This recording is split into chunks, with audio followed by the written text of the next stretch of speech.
Hai Sobat Makan, di video ini Mimin ingin melanjutkan cerita One Punch Man Season 3. Bagi sobat yang ingin melihat Season 3 secara urut, sobat bisa lihat playlist yang sudah Mimin buat. Di sana sudah Mimin urutkan chapternya. Sebelum ke video yang lebih lanjut, bantu Mimin dengan like dan subscribe-nya ya. Dan jangan lupa loncengnya juga.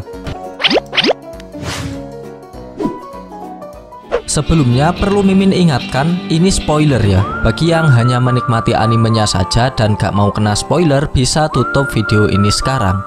Lihat dikit-dikit juga boleh. Kita lanjutkan alur cerita manga One Punch Man garapan Murata Sensei pada chapter ke-109 yang sudah direvisi. Pada chapter sebelumnya kita diperlihatkan kekuatan dari pahlawan botak Saitama yang berhasil menaklukkan Raja Monster Orochi dengan sangat mudah. Orochi yang memiliki titel sebagai monster terkuat tak mampu menandingi hantaman maut dari Saitama. Dan di akhir scene kita diperlihatkan gambar mural di dinding sebuah altar milik Orochi dan ditampilkan sebuah sosok besar yang dinanti-nanti kedatangannya. Sosok besar tersebut adalah God. Lantas bagaimanakah kisah selanjutnya? Mari kita bahas. Di awal scene kita diperlihatkan beberapa bangkai monster yang terkapar setelah dihajar oleh ketiga anak didik Atomic Samurai dan pasukan swasta Narinki. Doe si monster Simok yang dihajar oleh Amaimas nampaknya juga terkapar tak berdaya, namun Does masih hidup. Dengan perlahan ia bangun dari pingsannya. Does nampak marah dengan para pahlawan, terutama pada Amaimas. Ia berjanji akan membalas kekalahannya dan akan menghajar wajah tampan Amaimas. Tak hanya membalas dengan menghajar Amaimas, Does juga berjanji akan membuka kedok Amaimas di asosiasi pahlawan. Bahwasanya Amaimas adalah monster yang menyamar sebagai pahlawan. Does pun lantas menghampiri penjara tempat ia menyimpan para makhluk yang berada di bawah kendalinya. Dengan pecut saktinya, Does menginstruksikan kepada budak cintanya untuk mencari keberadaan Amaimas. Dan Shin pun berpindah ke tempat lain. Diperlihatkan usaha dari Gyoro-Gyoro untuk menemukan Orochi agar ia selamat dari amukan Tatsumaki. Gyoro-Gyoro menggunakan kemampuan dirinya yang berfungsi seperti drone untuk menemukan Raja Monster Orochi. Usaha dari Gyoro-Gyoro membuahkan hasil. Gyoro-Gyoro pun menemukan Orochi. Namun Orochi ditemukan hanya tinggal nama, lantaran ia telah tewas mengenaskan. Menemukan jasad Orochi, Gyoro-Gyoro lantas berkata, "Orochi, dia tewas. Apa yang terjadi? Siapa yang melakukan ini?" kata Gyoro-Gyoro. Kemudian Gyoro-Gyoro mendengar sebuah suara yang membuat para monster yang mendengarnya menjadi ketakutan. Dan itu adalah suara dari King Engine. Kemudian diperlihatkan sosok King, si manusia terkuat di bumi yang sedang mengerutu kesal. King yang sebelumnya masuk ke markas asosiasi monster bersama Fubuki, Silver Fang, dan Boom, kali ini ia harus berjalan sendirian di dalam markas musuh. Lantaran karena markas dari asosiasi monster cukup luas, maka akan lebih efektif jika dibagi menjadi dua kelompok. Namun dari 4 orang yang masuk ke dalam markas asosiasi monster, seharusnya pembagian kelompoknya adalah 2:2. Karena Fubuki, Silver Fang, dan Boom menganggap King adalah manusia terkuat di bumi, King dikira akan cukup kuat jika ia sendirian. Sedangkan Fubuki, Silver Fang, dan Boom menelusuri markas asosiasi monster secara bersamaan. Nasib sial menimpa King kali ini. Niat awal akan memanfaatkan kekuatan mengerikan Saitama untuk ia jadikan pelindung ketika memasuki markas asosiasi monster. Justru Saitama belum datang ke rumah ketika rombongan Fubuki dan yang lain berangkat menuju ke markas asosiasi monster. Dan ketika memasuki markas asosiasi monster yang cukup luas, King malah harus menelusuri markas asosiasi monster sendirian. Lantaran kawan-kawannya mengira jika King cukup kuat untuk berhadapan dengan monster. Sambil berjalan dan mewaspadai monster di sekitarnya, King pun berkata dalam hati, "Yah, bodo amat lah. Aku kan menahannya sampai semua musuh musnah oleh para pahlawan yang lain yang lebih hebat. Aku cukup menahan napasku, menghilangkan keberadaanku, dan bersatu dengan kehampaan." Benar, aku adalah awan. Tidak, itu tidak akan berhasil. Bayangan itu terlalu tinggi dan sedikit sulit untuk dipikirkan secara emosional. Aku adalah mikroba yang tidak bergerak. Orang-orang tidak dapat melihatku. Aku tidak bisa mengganggu orang lain. kata King sambil membayangkan wujud dari Mikroba. King tiba-tiba dikejutkan dengan adanya drone mata Gyro-Gyro yang berada di depannya. King pun terkejut setengah mati. Dan tak hanya King, Gyro-Gyro yang melihat King nampaknya juga ketakutan. Melihat monster di depannya, King lantas kabur dan menjauh. Karena panik, King pun terpeleset dan terjatuh di lantai bawah. Namun Gyro-Gyro tak melihat King terjatuh. Ia justru beranggapan jika King memiliki kekuatan menghilang. Gyro-Gyro mencari-cari di mana King menghilang, dan tanpa diduga, cerot, drone mata Gyro-Gyro itu pun ditabo oleh Saitama dari belakang. Saitama menganggap drone mata Gyro-Gyro tersebut sebagai serangga terbang.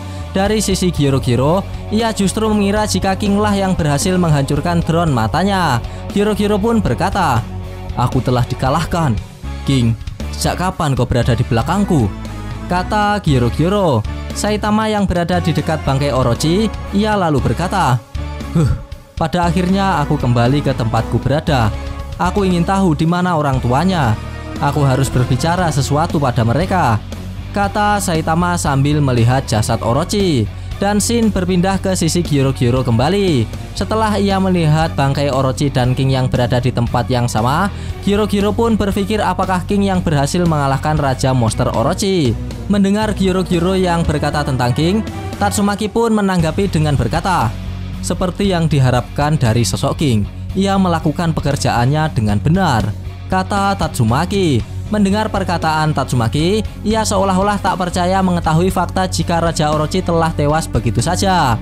Dan tiba-tiba Tatsumaki menyerang kembali Gyro-Gyro dengan niat akan menuntaskan kehidupan Gyro-Gyro. Tatsumaki pun mengangkat Gyro-Gyro dengan menggunakan kekuatan espernya dan berkata, "Kau pikir kau punya waktu untuk memikirkan yang lainnya?" kata Tatsumaki. Dari sisi Gyro-Gyro, lantaran harapan terakhirnya untuk meminta tolong kepada Raja Monster Orochi sudah pupus, Gyro-Gyro hanya bisa meminta belas kasihan kepada Tatsumaki. Ia lantas berkata, Cukup, aku menyerah. Ku bilang, aku menyerah.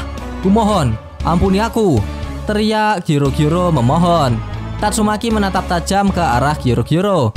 Kemudian ia membalas, "Kalau kau ingin minta maaf, katakan secara langsung. Keluarlah dan katakan secara langsung," kata Tatsumaki dengan nada sedikit kesal. Dan tiba-tiba beberapa bola mata muncul dan melayang di sekitar Tatsumaki. Dan celeret, kumpulan bola mata itu menembakkan energi listrik ke arah Tatsumaki. Dan nampaknya itu merupakan serangan dari Gyro-Gyro. Sambil menyerang, Gyro-Gyro lantas berkata, "Setidaknya aku akan membawamu mati bersamaku," kata Gyro-Gyro. Dan sekali lagi Tatsumaki tidak terluka sedikit pun dari serangan Gyro-Gyro. Itu serangan cenayang yang elegan dan bernuansa. "Siapa yang mengajarimu?" kata Tatsumaki. Tatsumaki kemudian mengarahkan jari telunjuknya ke arah Gyro-Gyro dan mencoba mengeluarkan seorang yang berada di dalam tubuh Gyro-Gyro. Setelah berhasil mengeluarkan wujud asli dari Gyro-Gyro, Tatsumaki lantas berkata, "Bukankah kau memanfaatkan Fubuki?" kata Tatsumaki. Scene berpindah ke sisi Fubuki. Fubuki yang berjalan menelusuri markas asosiasi monster bersama Silverfang dan Bom terhenti melangkah dan merasa ketakutan. Melihat Fubuki yang bersikap aneh, Silverfang lantas bertanya kepada Fubuki, "Kenapa kau tiba-tiba berhenti? Kau terlihat tidak sehat," kata Silverfang. Fubuki pun membalas, "Kakakku, Tatsumaki, dia di dekat sini. Dia sedang melawan seseorang menggunakan kekuatan cenayang dalam jumlah yang sangat besar. Jarang sekali dia mengeluarkan kekuatan sampai tingkat itu," jelas Fubuki. Silverfang kemudian berasumsi jika kemungkinan besar jika Tatsumaki sampai mengeluarkan kekuatan cenayang sebesar itu, pasti musuh yang ia hadapi merupakan musuh yang sangat kuat. Mendengar Silverfang berkata seperti itu, Fubuki lantas menanggapi, "Sepertinya begitu. Sesuai dugaanku, ada monster menakutkan yang menunggu kita di depan. Bertarung di level seperti itu akan sangat berbahaya bagi siapapun yang terlibat," kata Fubuki. "Sepertinya bukan cuma Garo yang harus kita waspadai," kata Silverfang. Kemudian Fubuki menyinggung tentang manusia terkuat di bumi, yaitu King. Fubuki berasumsi jika sepertinya King akan kesulitan menghadapi situasi ini. Namun Bom tidak setuju dengan pendapat Fubuki. Bom menyanggah dengan berkata, "Yah, itu bukan masalah bagi seorang sepertinya. Bahkan rumor yang kudengar pun mengatakan pahlawan King sangatlah kuat. Kita harus tetap waspada dan melanjutkan perjalanan." Lagi pula kita tidak tahu rencana jahat macam apa yang monster itu miliki terhadap kita, kata Bom. Dan Shin kembali menunjukkan sosok King kembali. King yang telah terjatuh akibat kaget melihat Gyro-Gyro, ia dikejutkan kembali dengan suara seseorang yang menyapanya. Dan nampaknya itu adalah suara dari Waganma. Melihat Waganma di hadapannya, King lantas berkata dalam hati, "Bocah yang disandra, kenapa aku malah bertemu sama dia?" Kata King sedikit panik.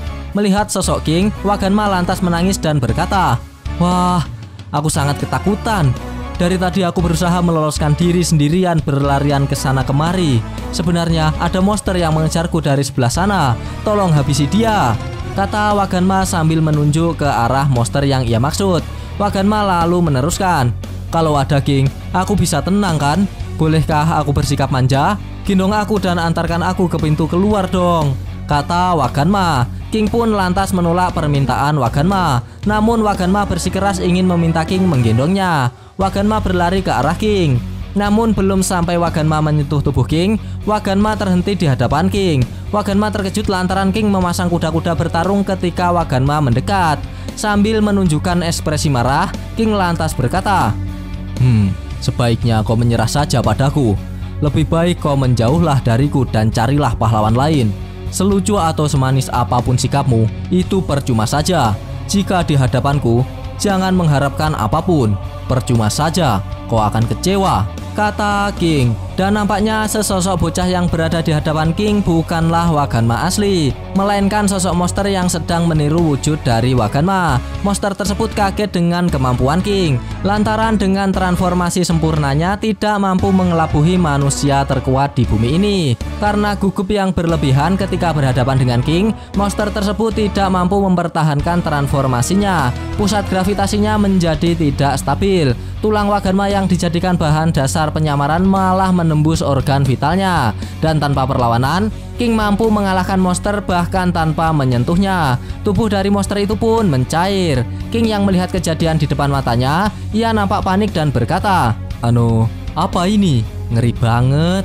Aku harus cepat-cepat menemukan Saitama," kata King. Dan Shin berpindah lagi ke sisi Fubuki dan kedua kakek-kakek kembali. Tanpa sengaja Fubuki dan Does bertemu kembali. Fubuki dan Does sudah saling kenal lantaran mereka pernah bertarung di permukaan. Melihat Does yang berada di hadapannya, Fubuki pun bersiap-siap menyerang. Dan tiba-tiba Shin pun berakhir. Kampret, padahal udah seru loh. Gak apa-apa, kita lanjutkan besok di chapter berikutnya. Pada chapter kali ini kita diperlihatkan aksi dari Tatsumaki yang sukses mengalahkan Gyro-Gyro dan menyeret sosok asli dari Gyro-Gyro untuk keluar. Dan di tempat lain, King yang berpisah dengan Fubuki, Silverfang, dan Bom menemukan sosok Waganma. Sosok anak kecil yang King temui bukanlah Waganma asli, melainkan monster yang sedang menyamar. Namun nasib beruntung kembali menempel pada diri King. Lantaran karena monster itu ketakutan dengan sosok King, ia kalah tanpa King harus melawannya. Dan di akhir scene kita diperlihatkan tim Fubuki yang tanpa sengaja bertemu dengan Does bersama para budaknya. Dan begitulah alur cerita dari manga One Punch Man versi Murata Sensei pada chapter ke-109 yang sudah direvisi. Bagi sobat yang suka pembahasan ini bisa tekan like-nya, dan jika tidak bisa tekan dislike-nya 2 kali biar aneh gak rugi. Jangan lupa komennya agar Mimin bersemangat dalam membuat konten. Dan yang paling penting jangan lupa tekan tombol subscribe supaya sobat-sobat tahu updatean-updatean terbaru dari channel ini. Terima kasih telah menonton, sampai jumpa di video-video selanjutnya. Goodbye, dadah.